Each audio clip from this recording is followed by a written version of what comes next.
Mesdames et messieurs, bonsoir et merci de regarder RTI 1. L'élection présidentielle américaine a eu lieu le 5 novembre dernier, soit 48 heures seulement en arrière. Un scrutin marqué par un retour inattendu de Donald Trump, qui a été élu président, devenant ainsi le 47e dirigeant des États-Unis.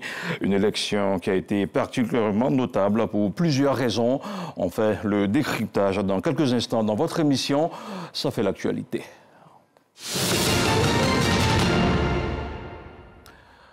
Le candidat républicain Donald Trump a remporté l'élection présidentielle américaine avec 295 grands électeurs contre 226 pour Kamala Harris. Il devient ainsi le 47e président des États-Unis. Le républicain a notamment remporté les États clés de Pennsylvanie, de Géorgie, du Wisconsin, du Michigan et de Caroline du Nord. Il devient le deuxième chef d'État américain à faire 2 mandats non consécutifs. Le récit d'Ève Boué. Donald Trump élu président des États-Unis d'Amérique après le scrutin du 5 novembre 2024. Le candidat républicain a réussi son pari de revenir à la Maison-Blanche grâce à une victoire sans appel. Avec plus de 290 grands électeurs républicains, il a aussi remporté le suffrage populaire. Plus de 111 millions d'Américains ont voté pour lui, 5 millions de plus que sa rivale démocrate Kamala Harris. Le 20 janvier prochain, il sera à nouveau installé dans le bureau ovale comme le 47e président des États-Unis. Après son départ chaotique de la Maison-Blanche en 2020, visé par 4 procès au pénal, ce retour de Donald Trump ressemble presque à un plébiscite. Une victoire historique dans l'histoire contemporaine des États-Unis.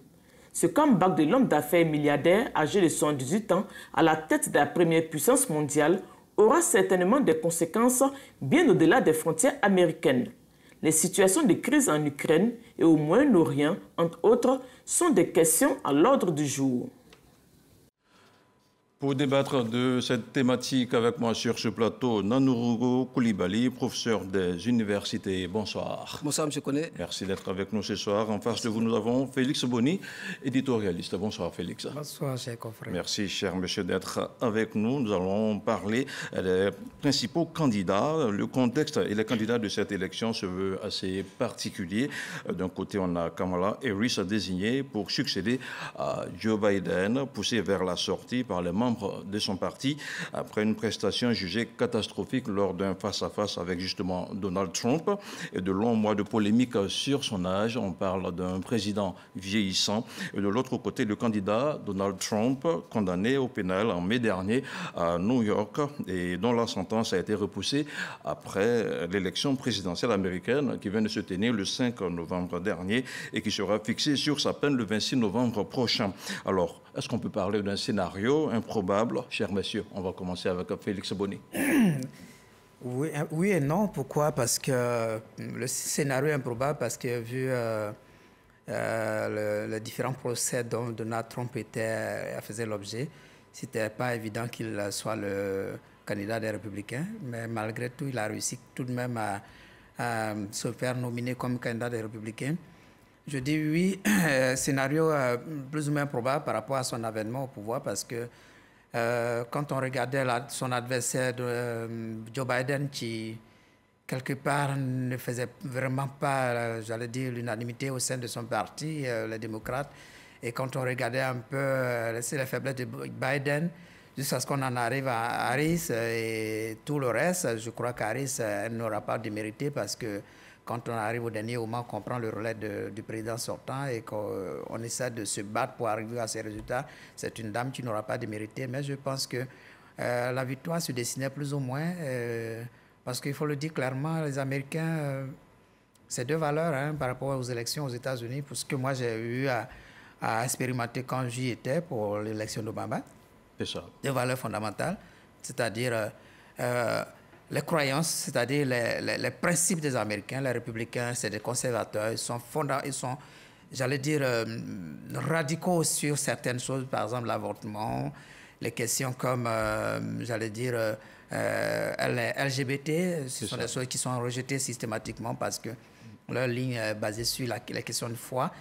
Mais également aussi l'autre valeur, c'est le quotidien, c'est-à-dire l'économie et En la matière, je crois que le bilan des démocrates, certes, était un bon bilan, mais au niveau du pouvoir d'achat, c'était intenable. Or, l'Américain, il regarde son quotidien pour choisir son futur président parce que pour lui, les élections présidentielles, ça va avoir un impact sur le changement dans son quotidien.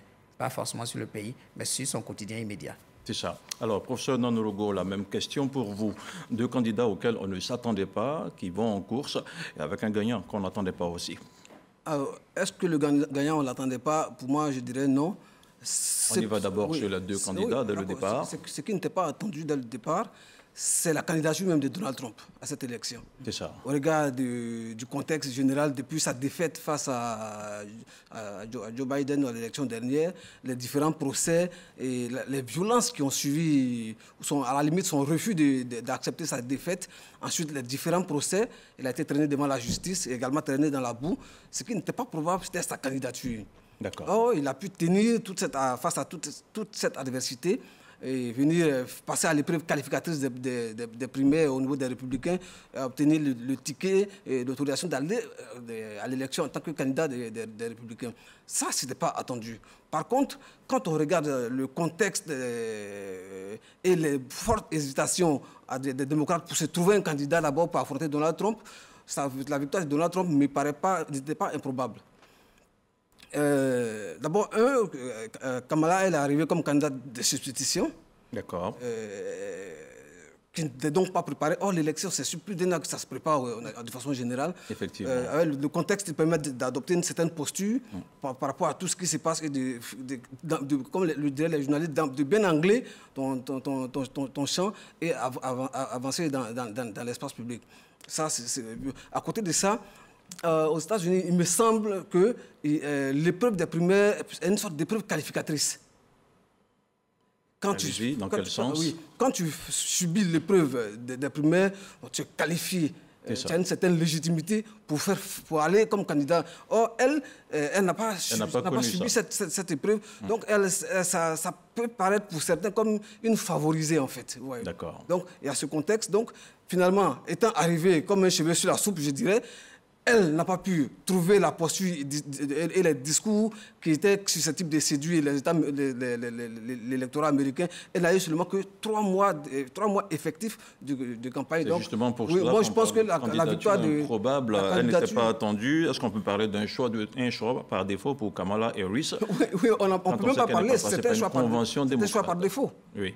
À moins que, étant convaincu qu'elle ne pourrait pas gagner d'éventuelles primaires, les démocrates aient joué le jeu, laisser Donald Trump laisser Joe Biden avancer et ensuite le retirer. Ouais. Là encore, ça fait favoritisme. Ouais. Donc, moi, je pense que la victoire de Trump était attendue, mais c'est sa candidature qui était improbable. Alors, et la défaite de Kamala était probable pour moi. Très bien. Alors, ce qu'on ne comprend pas, comment est-ce que les démocrates, en interne, arrivent à pousser le président Joe Biden vers la sortie en l'accusant d'être un peu trop âgé et de manquer de lucidité sur certaines questions? Mais vous savez, la candidature de Joe Biden, qui était très entêté parce qu'il voulait forcément affronter Donald Trump, c'était une question d'ego. Une question d'ego parce que Trump n'a jamais accepté sa défaite en 2020. Et pour Joe Biden, il a battu à la loyale Donald Trump. Donc, il voulait remettre le couvert et le battre encore dans les urnes pour montrer que je t'ai battu en 2020 et je te bats encore en 2024. Malheureusement, en cours de chemin, il y a eu beaucoup de faits. Vous avez vu un Joe Biden qui parfois s'est étalé de tout son long, qui avait beaucoup de difficultés en termes de motricité et qui l'a encore prouvé gravement encore en termes d'assises, mentales. Lorsqu'il a eu ce premier débat avec Donald Trump et qu'il perdait plus ou moins la conscience, lorsque devant ses propres partisans, en voulant présenter le président ukrainien Volodymyr Zelensky, il dit plutôt Vladimir Poutine qu'il vienne se ressaisir. Alors, à un moment donné, les gens se sont rendus compte que le gros public américain, l'électorat, n'était pas prêt à se ranger derrière une telle personnalité qui, quand même, perdait la mémoire et qui est quand même vieux et qui avait beaucoup de soucis éventuellement. Et c'est ça qui a été le problème. Je crois que Joe Biden aurait dû plutôt se retirer, pas de question d'ego, laisser Kamala Harris se préparer. Ou bien les primaires se dérouler, parce que vous avez même vu que Pour que Kamala Harris soit candidat, il y a eu quand même un peu de débat. Souvenez-vous que Obama même n'était pas d'accord, il était pour qui a les primaires. C'est au dernier moment qu'il s'est rallié. C'est-à-dire qu'il fallait les primaires pour désigner un candidat qui allait faire le conseil. Est-ce que le Parti démocrate a fait face à un manque de candidats? Oh, je pourrais emprunter une expression ivoirienne, c'est un cas de force majeure, la candidature de Kamala Harris, parce qu'il n'y avait pas de manque de candidats au sein des démocrates. S'il y avait eu des primaires, Joe Biden avait eu, j'allais dire, l'idée de laisser la place pour qu'il y ait des primaires. Au départ, ils auraient eu des candidats qui auraient certainement inquiété Donald Trump. Vous voyez, beaucoup de démocrates ont dû voter les républicains. Vous voyez que Donald Trump a dû gagner pratiquement partout, presque partout dans tous les États. Quand je prenais la Pennsylvanie, moi j'ai fait la campagne avec Obama en Pennsylvanie. C'est vrai, c'est un win state, c'est-à-dire l'un des États pivots, mais c'est un État qui coutumièrement vote presque les démocrates. C'est vrai que les grands électeurs, les électeurs se retrouvent pratiquement dans les grandes villes comme Harrisburg, qui est la capitale, Philadelphie et Pittsburgh, mais autant jusqu'à ces élections, la Pennsylvanie votait les démocrates. Mais là, je crois qu'il y a une sorte de dépit qui a fait que Donald Trump a fini par gagner parce qu'il y a une dispersion des voix au sein des démocrates qui sont ralliés plus ou moins aux républicains qui ont permis à Donald Trump de passer haut les mains. Parce qu'il était préparé. N'oublions pas que pendant les 4 ans, on n'a fait que ça. Pendant les 4 ans, on n'a fait que sa campagne, se préparer pour ces élections. Il a un programme qui était clair. Et la dame qui était impréparée, a passé tout son temps à répondre à des démocrates, à montrer ses faiblesses, à même, j'allais dire, le ridiculiser, là où les Américains attendaient des programmes précis par rapport à leurs problèmes. C'est ça. Alors, pour revenir à Kamala Harris, on se rappelle quand même qu'elle avait recueilli les signatures de plus de 3900 délégués au sein de son parti, soit environ 84% de l'ensemble de la délégation qui était présente à Chicago. Alors, comment se fait-il qu'à l'arrivée, elle chute littéralement? Non. La candidature n'était pas attendue. Finalement, ils sont parvenus à l'imposer. Oui, mais ça, c'était uniquement au sein des démocrates. Ouais. J'allais dire de l'établissement démocrate. Vous avez vu, pour faire valider sa candidature, Barack Obama est descendu dans l'arène. De grands noms des démocrates sont descendus dans l'arène pour faire accepter le principe. Et ils ont joué sur les délais pour faire valider sa candidature sans vraiment les preuves qualificatrices. Donc, naturellement, elle a certes l'onction de son parti qui, n'ayant pas préparé cette situation, devait faire accepter la situation. Mais ça ne veut pas dire qu'elle était acceptée par tout l'électorat américain. Et c'est là que la différence est faite. À côté de ça, il fallait aussi trouver le discours adapté à la situation des Américains, le discours susceptible de séduire l'électorat américain. Là encore, ce n'était pas le cas, parce qu'en fait, elle a été entraînée par Donald Trump, qui se connaît, qui a ses forces, qui a ses qualités oratoires. Et donc, elle a traîné Kamala dans le champ dans lequel traîné Kamala Harris dans le champ dans lequel il excelle. Elle a suivi, et bon, le résultat est naturellement catastrophique pour elle. Et on dira qu'on est un peu habitué à ça. Pour les élections américaines, on se donne des coups et on répond au contre-coup. On se donne des coups. Bon, l'élection en général, on se donne des coups. Mais avec une telle violence verbale, c'était depuis que peut-être Bonnier suis un peu plus informé sur la question, mais depuis que je suis l'élection américaine, c'est la première fois qu'ils sont allés aussi loin avec les noms d'oiseaux. Je me rappelle je crois, c'était le mari de Hillary Clinton, qui pendant toute sa campagne n'a pas prononcé le nom de son adversaire. Vous vous rappelez de cette campagne-là? Pourtant, cette dernière élection, c'était que des invectives, que de la violence verbale. Naturellement, mais ils sont allés un peu trop loin aux États-Unis cette fois-ci. Alors, pour revenir aux côtés des Républicains, Félix Bonny, avec vous, comment comprendre que le parti des Républicains, justement, puisse porter son choix sur un candidat englué dans des ennuis judiciaires? L'ancien président est condamné dans une affaire comptable. Il a aussi un procès au civil pour agression sexuelle. Était-ce un choix par défaut?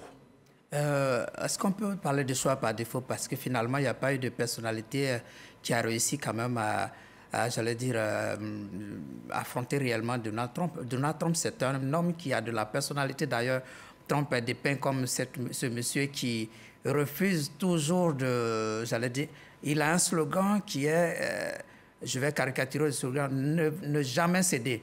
Never give up. Non, c'est pas le never give up. C'est que ça commence par never. Never, c'est-à-dire ne jamais céder. C'est-à-dire ne jamais admettre que j'ai tort. C'est-à-dire, il ne veut jamais admettre qu'il a tort.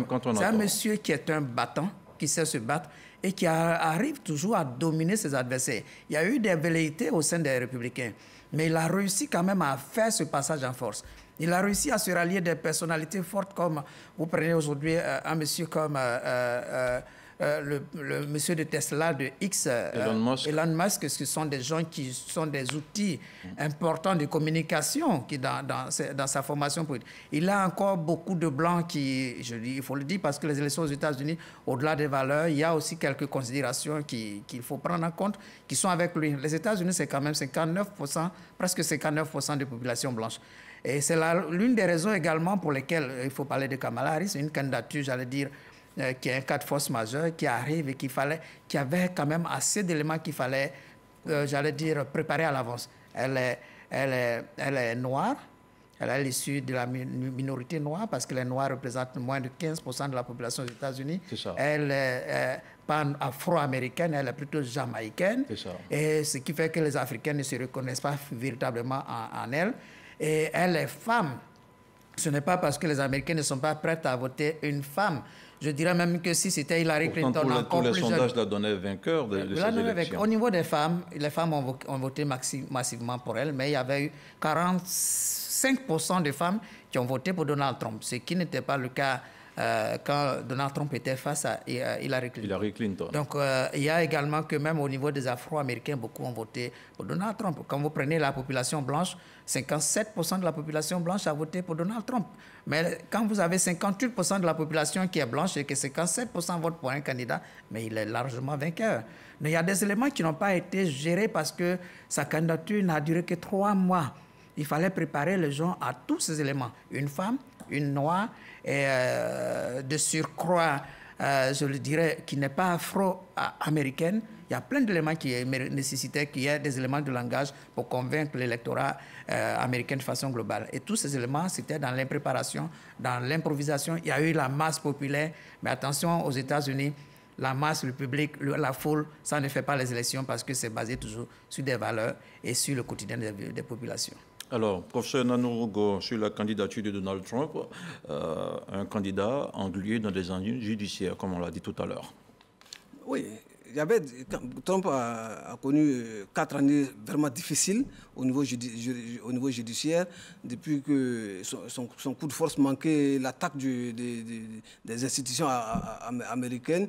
Alors, je m'étais même posé la question, mais pourquoi il a perdu les élections? On sait que... Non, pourquoi est-ce que... En fait, je comprends maintenant avec un arrêt que les gens le sentaient capable de revenir sur la scène. Donald Trump, comme il a dit, est extrêmement puissant et a des qualités et je dirais surtout qu'il prospère dans l'adversité. C'est ce qui doit le caractériser. Donald Trump prospère dans l'adversité. Et quand vous créez des situations d'extrême adversité, c'est comme si vous multipliez ses forces. Et naturellement, les différents procès, d'abord, lui ont permis d'occuper la scène médiatique pendant tout ce temps. On parle de viol, on parle d'escroquerie. Oui, mais lui, il dit que c'est faux. Et ça lui permet d'occuper la scène médiatique. Et ça, c'est important. Être toujours Donald Trump, finalement. Et puis, sa rhétorique de la victimisation, à un moment donné, a prospéré. Vous prenez les procès, il a été condamné, certes, mais vous prenez les partisans, les classiques de Trump. Pour eux, tout ça, c'est la rhétorique du complot. C'est du complot qui est ourdi contre celui qui défend les intérêts des Américains. Donc, finalement, l'impact des procès était à mitiger et sa réélection vient nous démontrer que, en fait, ces procès n'ont... Et donc, pour vous, malgré ces ennuis judiciaires, c'était le candidat idéal pour les Républicains? Finalement, oui, puisque de toute façon, il a été qualifié. Et il y a eu l'élan pour les primaires qu'il a, certes, un peu brigandé, mais oui, mais il est sorti vainqueur. Donc, il a le soutien de l'appareil du parti. Peut-être qu'il contrôle aussi les différents rouages du parti. Parce qu'un parti politique, c'est des machines. Quand vous maîtrisez les différents rouages, quelle que soit la situation, vous sortez toujours vainqueur. Je pense que ça, ces éléments ont continué. Alors, on continue de parler de Donald Trump. Oui. Il y a aussi sa gestion, parce que, mine de rien, il faut revenir aussi sur les 4 ans de Donald Trump. Ça n'a pas été une gestion catastrophique. Hein. Donald Trump est tombé parce que... Alors, il faut se poser la question s'il est vraiment tombé, parce que là, cette élection, pour lui, c'était un défi pour lui.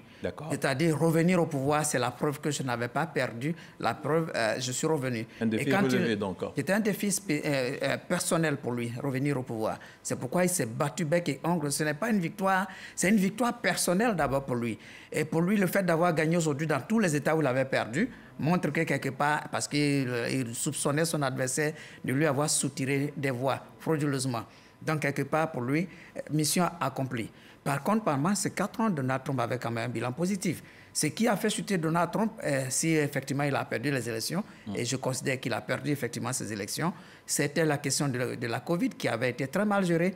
Mais également, souvenez-vous de ces affaires de Noirs qui étaient victimes de... Avec l'affaire George Floyd. Oui. I Can Breathe, toutes ces questions-là qui sont tombées à une période carrément préélectorale, qui ont été préjudiciables pour sa réélection. Donc, quelque part, pour lui, mission accomplie. Et dans son entourage, le travail a été bien fait. Il a défendu l'Amérique et ce monsieur, il peut toujours revenir. Et comme l'a dit le professeur, c'est un monsieur qui prospère vraiment dans l'adversité. Il se sent bien dans l'adversité et il a utilisé ce mécanisme éventuellement pour revenir. Et dans l'électorat afro-américain, les gens ont apprécié quelque chose chez lui. Il y a une expression que j'oublie un peu, mais qui veut traduire une sorte de virilité. Ouais. Cet homme qui est capable d'aller au front, qui a de la puissance, qui a de la personnalité. Et tout ça, ça a suscité beaucoup de l'admiration et ça a contribué à sa réélection, sa brillante réélection d'ailleurs. Alors Donald Trump, oui, allez-y. Juste un dernier élément sur l'expérience électorale. Kamala Harris, c'est sa première véritable élection en tant que tête de file. Vous voyez, Donald Trump était à sa 5e campagne électorale. Donc cette expérience a également qui a compté nécessairement dans la victoire finale de Donald Trump. Alors, on parlerait sûrement de Donald Trump au passé. Hein. On se souvient que les républicains ont failli perdre leur héros il y a quelques mois, visé par un tir lors d'un meeting à Milwaukee. Oui, là encore, c'est venu renforcer l'image du combattant, de l'homme qui ne faiblit pas, du puissant et du héros. Et vous savez que dans l'imaginaire américain, c'est un détail qui... Ce n'est même pas un détail, c'est un facteur qui est fondamentalement déterminant. Et on tire une balle à l'oreille, ouais. Et c'est les minutes qui suivent, le poing en l'air, fight, combattons toujours. Que peuvent attendre les Américains si c'est ce type de personnage qui rappelle tout l'imaginaire de l'Amérique. On dirait donc que c'est tout un symbole. Oui, finalement, oui. Ça. Alors, c'est un duel historique qui nous a été donné de voir. Félix Bonnet, il faut préciser que cette élection a vu s'affronter 2 candidats qui avaient déjà été en lice lors de l'élection de 2020. Je veux parler de Kamala Harris et de Donald Trump. Alors, c'est la première fois dans l'histoire des États-Unis qu'on assiste à ce genre de configuration. Est-ce qu'on peut parler d'un duel historique, d'autant plus que le duel aurait été entre Trump et Biden, parce que là, finalement, c'est l'ex-président contre la vice-présidente sortante, et qui, généralement, la vice-présidente, vous savez, aux États-Unis, c'est des personnalités qui restent dans l'ombre, et une vice-présidente qui est sortie carrément du chapeau des démocrates au dernier moment. Moi, je crois que quelque part, Donald Trump a eu sa chance. Il a eu sa chance. C'est vrai que s'il était parti avec Joe Biden, ça aurait été encore pire pour les démocrates, parce que vu l'état dans lequel était Joe Biden et même sa capacité à raisonner, sa capacité à ne pas pouvoir tenir les débats, je pense que ça aurait été véritablement la bérésina pour les républicains. Mais heureusement, Kamala Harris a réussi quand même à tenir tête à ce monsieur. Mais je pense que finalement, les primaires auraient été meilleures. Même si ça devait se faire dans un timing un peu serré, ça aurait permis aux démocrates quand même de pouvoir désigner un candidat qui aurait carrément fait l'unanimité de tous les démocrates pour ne pas qu'il y ait une dispersion de voix en faveur des républicains. Alors, professeur Nanourgo, sur la même question. Oui. Alors, 2 candidats qui étaient déjà là en 2020, Donald Trump et Kamala Harris. En 2020, Kamala Harris n'était pas là, elle était juste Elle était vice-présidente. Oui, bon, elle était colistier de... Oui, oui, en fait, quand vous êtes colistier, Oui. ce n'est pas la même situation que quand vous êtes vous portez vous êtes la première personnalité de la campagne. C'est totalement différent. Et la preuve est là. Et puis la différence, le duel est apparu juste à l'annonce de la candidature, de l'acceptation de la candidature de Kamala Harris, où Donald Trump a semblé patauger légèrement. Mais très vite, il a su renaître. Et puis le duel aussi, c'était dans les sondages qu'il a donné vraiment au coude à coude. En fait, je crois que finalement, les sondages... Justement, en parlant des sondages, Kamala Harris était nettement en avance. Dès le départ, mais après, ça s'est équilibré. Justement. Très vite équilibré. Comment ça s'explique? Oui, bon, en fait, les sondages, bon, ça reste des... Vous savez, les sondages sont ce qu'ils sont. On interroge les gens. Or, dans les réponses qu'on donne, en général, il y a des éléments qui sont enfouis dans le subconscient des gens qui n'apparaissent jamais dans les sondages. Donc, il faut tenir compte de ces facteurs. C'est quoi ces éléments? Oui, si vous voulez, c'est... Par exemple, il disait tout de suite que 59% de la population américaine est blanche. C'est un détail qui pourrait compter dans une certaine mesure et qui a certainement pesé lourd, vous voyez un peu. Ensuite, quand vous voyez les immigrés dans la population, en fait, c'est des facteurs. Mais en général, quand on interroge quelqu'un, on ressent... Bon, ces éléments n'apparaissent pas dans les sondages. Or, donc finalement, on ne peut pas être utile dans l'analyse chez la base des sondages. Alors, partant de ce fait, faut-il se fier ou pas aux sondages? Non, la seule manière d'avoir une idée de l'opinion, c'est les sondages. Absolument. Voilà, mais c'est vrai que les sondages ont toujours des biais dont il faut tenir compte. On ne peut que se fier aux sondages parce que c'est le seul indicateur, c'est le seul élément de vérifiabilité des choses à ce moment précis là. Vous abondez dans le même sens? Absolument, les sondages aux États-Unis sont suffisamment fiables. La plupart du temps, les sondages, c'est pratiquement 1 à 2% de marge d'erreur et c'est normal, hein, un sondage, c'est un sondage. Et vous remarquerez que vous avez dit tantôt pourquoi elle était en avance et puis finalement, c'était la nouveauté. Elle apparaît sur la scène, une dame qui n'est pas vue et subitement la nouveauté, elle suscite de l'engouement derrière elle et après au fur et à mesure on commence à la juger dans ses propos. Les gens l'attendaient beaucoup sur des promesses, un programme plus clair par rapport à leur quotidien, par rapport à, j'allais dire, des sujets qui les concernent directement. Ensuite, au fur et à mesure, les gens ont commencé à la découvrir, même ses souris. Les gens disent, mais c'est une fausse souris. Alors qu'au départ, elle éclatait et tout le monde découvrait ce personnage nouveau, cette capacité à haranguer les foules, à parler, ce procureur qui finalement joue vraiment son rôle de procureur. Et ça fait monter les sondages. Mais au fur et à mesure, ils ont découvert que Donald Trump, qui avait été ébranlé, a continué à jouer sur les faiblesses et à sortir quelques éléments. Mais il faut également aussi parler de l'entourage de Donald Trump. Parce que Donald Trump, que ce soit Donald Trump ou Kamala Harris, c'est une équipe.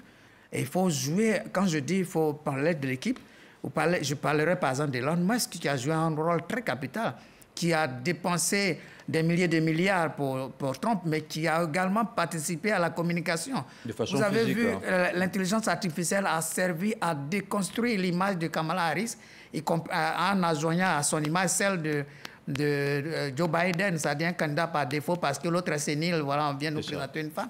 Mais tout ça, ça a permis de faire baisser les sondages à son niveau et de faire monter la cote de Donald Trump. Alors, Donald Trump a donc remporté l'élection présidentielle américaine. Le candidat républicain a dépassé mercredi 6 novembre la barre des 270 grands électeurs nécessaires pour s'assurer la victoire. Il est notamment arrivé en tête dans 5 des 7 swing states devant sa rivale démocrate Kamala Harris. Le milliardaire est ainsi assuré de devenir le 47e président des États-Unis et de succéder à la Maison-Blanche à Joe Biden, celui-là même qu'il avait battu en 2020. Comment est-ce que ça s'explique qu'il arrive à remporter 5 swing states sur 7? On commence avec vous. OK.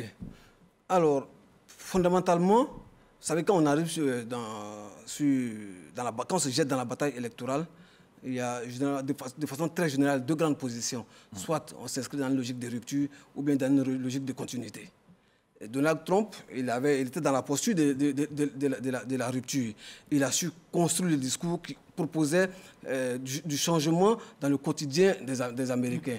Contrairement à Kamala Harris, qui était un peu ambiguë.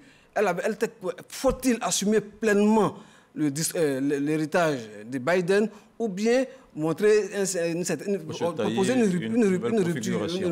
Elle était dans une sorte d'équilibre. Donc son discours n'était pas vraiment lisible à ce niveau. Et là, ça a contribué à casser son image. On n'avait pas un positionnement clair de Kamala Harris. Donald Trump, il était dans son rôle, c'était la rupture. À cela, il faut ajouter le bilan de Joe Biden et la crise économique globale. Et sans compter les deux guerres qui courent en ce moment en Ukraine et puis dans le Proche-Orient. Des éléments qui ont pesé lourd et qui ont aidé Donald Trump Alors, le swing state, Félix Boni, ça compte énormément aux États-Unis. Ça compte énormément parce que ce sont des États, comme pas de swing states, ce sont des États indécis. Oui. C'est-à-dire qu'ils peuvent balancer dans l'un ou l'autre des camps. Alors, vous remarquerez que la plupart des swing states sont dans le Middle East. Le Middle East est un peu vers l'est des États-Unis, c'est-à-dire non loin de Washington, vous verrez la Pennsylvanie. Les centres de décision. Le centre de décision, la Pennsylvanie. Mais vous verrez que tout autour, New York, par exemple, qui n'est pas loin de la Pennsylvanie, à peine 2 heures de voyage, tout ça, ça a été gagné parce que ce sont des États traditionnellement démocrates. Mais pourquoi Donald Trump gagne dans les swing states? Parce que dans les swing states où ils ont gagné actuellement, le programme de Donald Trump, qui est de sortir la population, c'est-à-dire la classe moyenne, c'est-à-dire réduire le train de vie, tous ces éléments, ça a réussi à convaincre les populations. Là où Harris n'avait pas de proposition, et elle hérite du programme du bilan de Joe Biden. Mais en plus, dans la plupart de ces swing states, vous verrez que les Latinos, je parlais tantôt des Noirs, qui sont à peine 15%, les Latinos, c'est au-dessus de 19 et quelques %. Vous verrez que dans les sondages, la plupart de ces populations ont grimpé en termes de taux d'électorat pour Donald Trump, ont grimpé. Mais pourquoi? Parce qu'ils font partie de la classe moyenne qui est touchée par la crise, c'est-à-dire la question du pouvoir d'achat.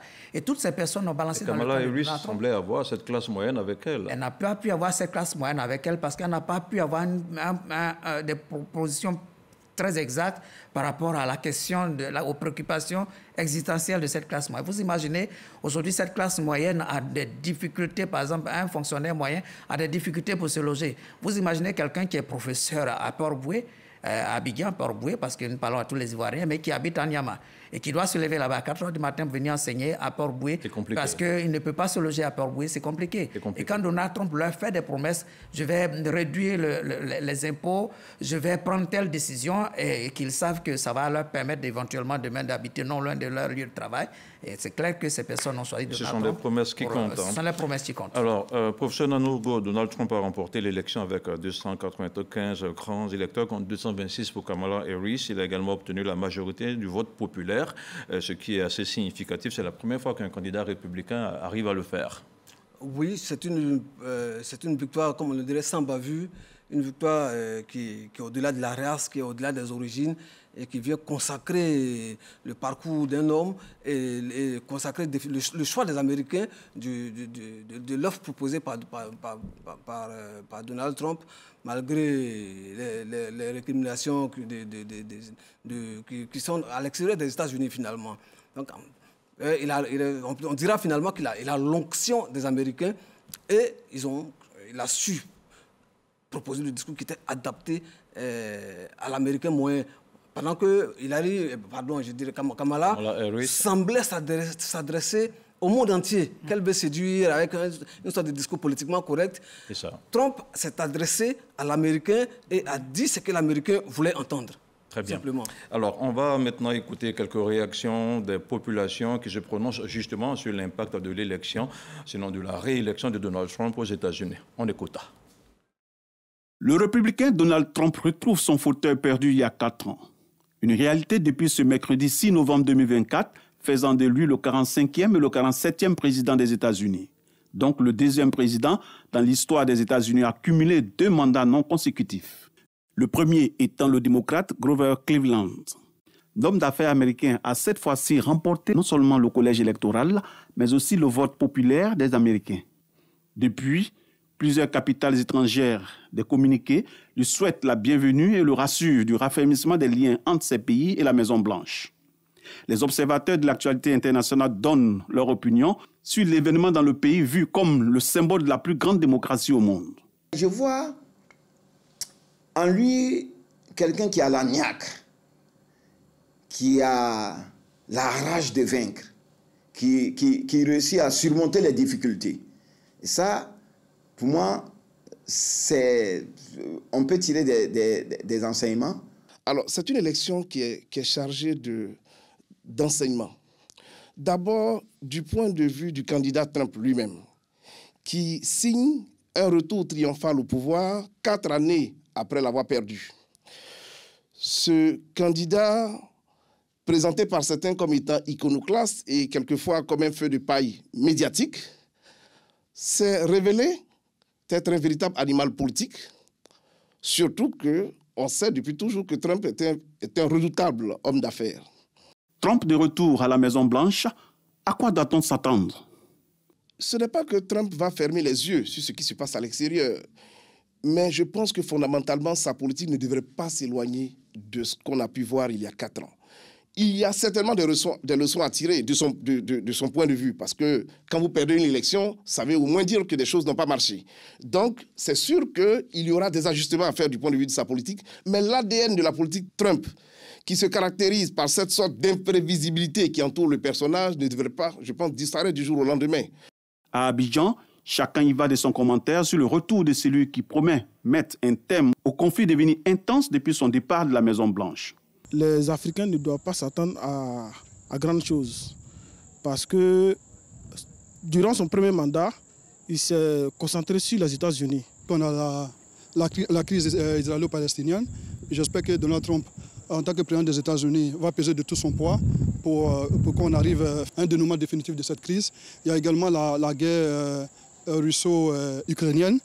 Comme il avait dit lui-même lors des campagnes, qu'il suffisait donc d'un coup de fil à Vladimir Poutine pour qu'il mette fin à cette guerre. Le chef de l'État américain, qui a déjà reçu les compliments de son adversaire, entend mettre en place un gouvernement en vue de mettre les États-Unis au travail pour les 4 années à venir. Voilà, c'était le reportage de Siaka Kone qui mettait en évidence quelques réactions des spécialistes. Professeur Nanogo, réaction justement à la suite de ce reportage que vous venez de voir. Oui, vous savez, les positions sur ces questions-là sont toujours partagées.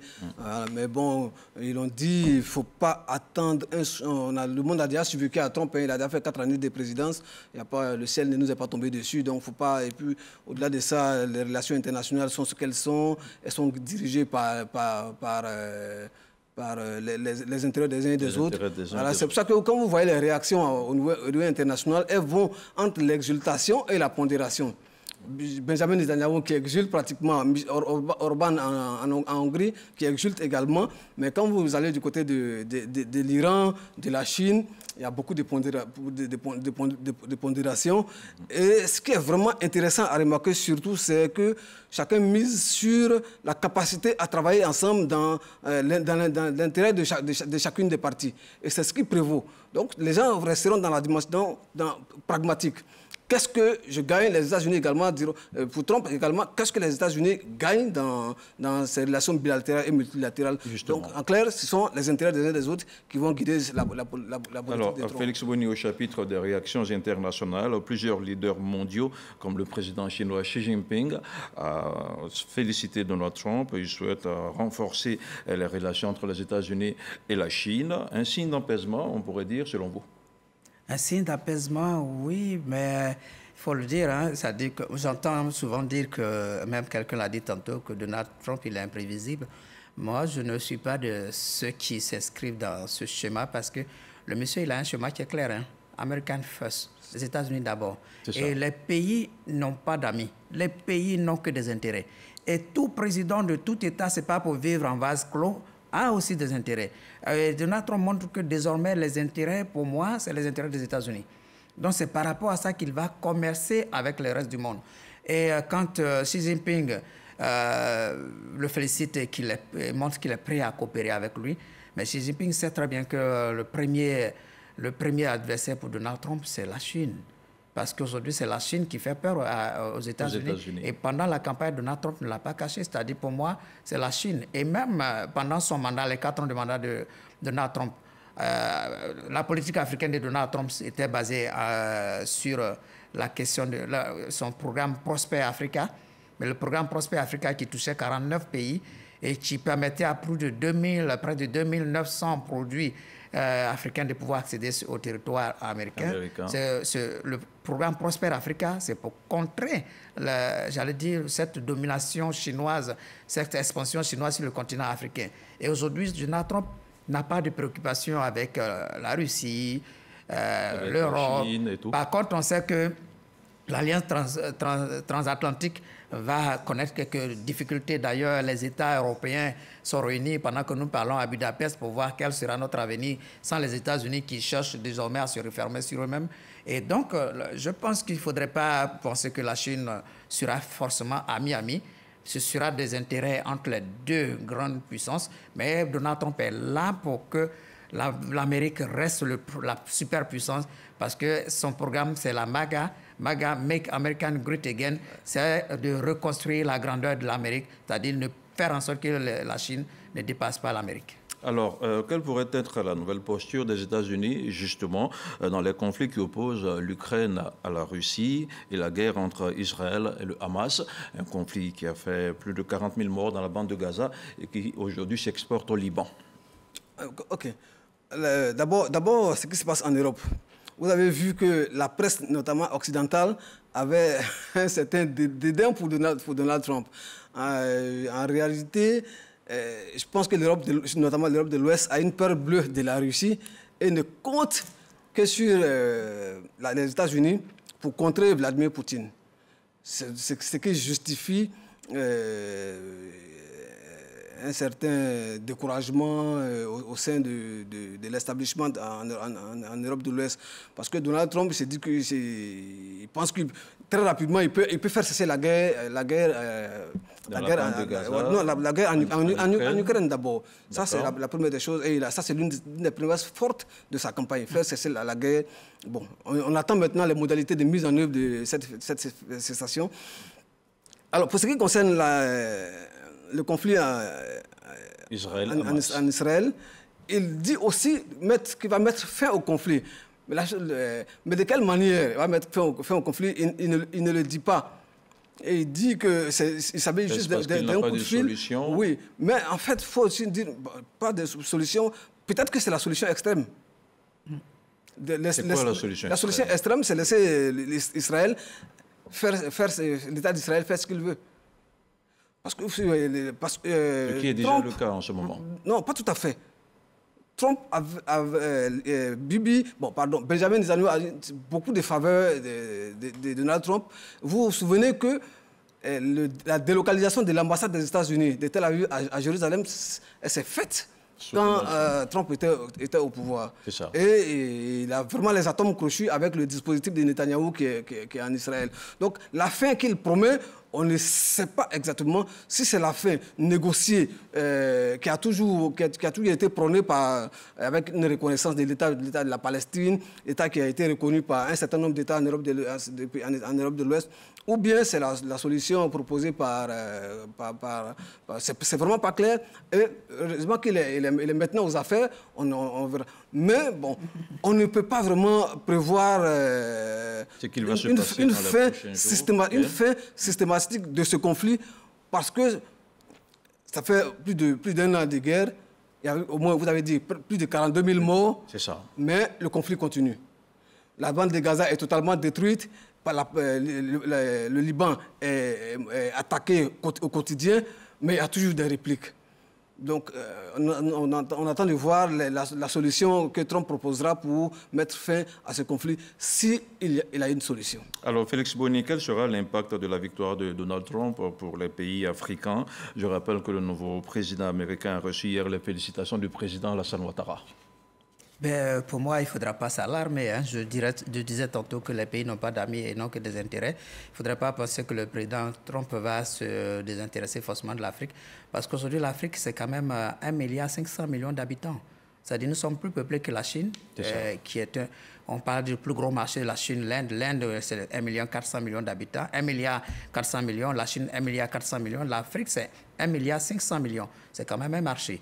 L'Afrique, c'est le continent qui regorge de beaucoup de matières premières. D'ailleurs, la politique de Trump, lorsqu'il était là, pendant les 4 ans où il était là, était d'empêcher la Chine de pouvoir avoir accès à des minéraux stratégiques, c'est-à-dire importants sur le continent africain. Et l'Afrique également, c'est une zone très stratégique en matière de sécurisation. Et Donald Trump, vous savez que l'un des axes principaux de campagne de Donald Trump, c'est l'immigration. Alors, est-ce que Donald Trump va laisser les Africains chercher forcément à aller aux États-Unis? Je crois que ça nécessitera éventuellement des investissements en Afrique pour freiner peut-être l'immigration côté africain, parce que quand on parle d'immigration, ne regardez pas les Africains. Les Mexicains, ce ne sont pas des Africains. Les Latinos qui montent à partir du sud des États-Unis, ils montent des pays latinos, c'est-à-dire du Brésil, de l'Argentine. Ce sont des gens qui viennent d'autres continents. Mais pour aider les Africains à ne pas également migrer, je crois que Donald Trump pensera éventuellement à investir en Afrique. Je parlais du programme Prosper Africa, c'est-à-dire rendre l'Afrique prospère. C'est pour stabiliser effectivement le continent africain. Mais n'oublions pas aussi que Donald Trump, les États-Unis, c'est aussi l'humanitaire en Afrique, c'est la santé. C'est au niveau de la santé qu'il va avoir éventuellement des soucis, parce que Donald Trump était prêt de réduire l'aide en matière de santé, notamment de l'OMS, qui quand même intervient suffisamment sur notre continent. Et on pourrait également aussi avoir des impacts. On parlait tantôt de la guerre en Israël, sachant que les républicains, c'est des chrétiens. Ils vont certainement prendre une position formelle pour Israël, continuer à réarmer Israël. Et cela peut susciter quelques réactions parmi nos pays qui sont fondamentalement, j'allais dire, ceux qui sont fondamentalement musulmans. Il y a également l'AGOA. C'est ça. L'AGOA, j'allais en venir tout à l'heure. L'AGOA qui est quand même, qui finit en 2025, qui doit être renégociée pour encore 16 années. Est-ce qu'il y a une prolongation de l'AGOA? Cette prolongation est entre les mains formellement des républicains qui tiennent désormais la Chambre des représentants. Ce n'est pas totalement le cas, mais ce sera le cas. Et également le Sénat. Et il leur appartiendra en 2025 de décider de la prolongation de l'AGOA. Et donc, on attend éventuellement qu'ils se décident sur ces questions. Mais pour terminer sur la question, il faut le dire, depuis un moment, certains pays, par exemple, ont subi des restrictions au niveau de l'administration Biden. Vous prendrez l'Ouganda, qui est contre les questions de l'avortement et des LGBT, sachant que Donald Trump, même dans son discours, le tout dernier discours de victoire, il disait que l'avortement, c'est fini, la prostitution, c'est fini, c'est-à-dire que les LGBT, c'est fini, ça veut dire qu'on verra des pays comme l'Ouganda qui vont être réintégrés carrément dans l'estime des États-Unis, et puis éventuellement, quelle sera la suite par rapport aux pays comme le Niger, le Burkina et autres qui ne sont pas des modèles de démocratie et qui éventuellement rien ne va changer par rapport à l'administration Biden, parce que les États-Unis accompagnent les pays qui, j'allais dire, embauchent, la trompette de la démocratie. Alors, professeur Nanrugo, le président Joe Biden s'est exprimé aujourd'hui, ce jeudi, pour la première fois. Il s'est engagé à travailler avec Donald Trump à une transition pacifique et ordonnée. Je lui emprunte ce mot. Il a insisté justement sur la nécessité de faire baisser les tensions politiques aux États-Unis. Oui. Bon, juste deux mots sur... Allez-y. Vous savez, la nature a horreur du vide. Et dans les rapports internationaux, si vous laissez le continent africain, la Chine s'est vite installée. Et ce n'est pas dans l'intérêt des États-Unis. Donc, fondamentalement, au niveau des échanges économiques, il n'y aura pas un mouvement insoutenable. Ce qu'il y a à craindre, c'est les programmes sociaux qui peuvent souffrir quelque peu. Et également l'appui que les ONG qui sont parfois qui fonctionnent avec les contributions des États-Unis. Maintenant, au niveau de la stabilité aux États-Unis, en fait, vraiment la fracture, le discours, la fracture, elle est nette entre les bleus et les rouges. Mais de façon générale, je pense que ces tensions vont vite baisser. Le temps des émotions va passer. Et puis, les États-Unis, ils ont leurs problèmes de violence classiques qui ne sont pas liés à tel républicain ou tel démocrate. Non, non, non. La violence, c'est endémique aux États-Unis, mais ce n'est pas lié à des clivages politiques. C'est lié à des clivages sociaux, des problèmes sociaux internes. Donc la stabilité, elle va vite revenir tranquillement. Il n'y a pas vraiment à s'inquiéter pour la stabilité future des États-Unis. La crise, c'est même pas une crise, mais c'est vite fait de passer. D'accord. Félix Boni sur la transition aux États-Unis avec les tensions.